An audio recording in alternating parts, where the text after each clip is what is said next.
بسم اللہ الرحمن الرحیم۔ شروع کرتا ہوں اللہ تعالیٰ کے نام سے جو بڑا مہربان نہایت رحم کرنے والا ہے۔ قاف ہے یا عین صاد۔ ذکر رحمت ربک عبدہ زکریا۔ قاف ہے یا عین صاد، یہ آپ کے رب کے رحمت فرمانے کا ذکر ہے اپنے بندے زکریا علیہ السلام پر۔ اذ نادى ربه نداء خفیا، زکریا علیہ السلام پر جب انہوں نے اپنے رب کو آہستہ سے آواز سے پکارا۔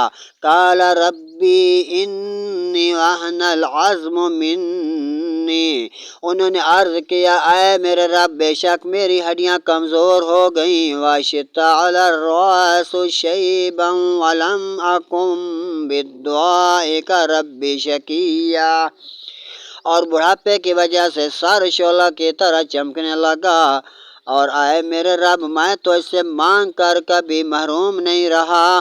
وَإِنِّي خِفْتُ الْمَوَالِيَ مِنْ وَرَائِي وَكَانَتِ امْرَأَتِي عَاقِرًا فَهَبْ لِي مِنْ لَدُنْكَ وَلِيًّا، بے شک مجھے اپنے بعد اپنے رشتہ داروں کے دین سے دور ہونے کا خوف ہے، اور میری بیوی بانجھ ہے تو مجھے اپنے پاس ایک وارث عطا فرما۔ وَيَرِثُنِي وَيَرِثُ مِنْ آلِ یعقوب، جو میرا وارث بنے اور اولاد یعقوب علیہ السلام کا وارث بنے۔ وَاجْعَلْهُ رَبِّ رَضِیًّا، اور میرے رب اس کو پسندیدہ انسان بنا۔ یا زکریا اِنَّا نُبَشِّرُکَ بِغُلَامٍ اسمہ یحییٰ، اللہ نے فرمایا اے زکریا بے شک ہم تمہیں ایک لڑکے کی خوشخبری دیتے ہیں جس کا نام یحییٰ ہوگا۔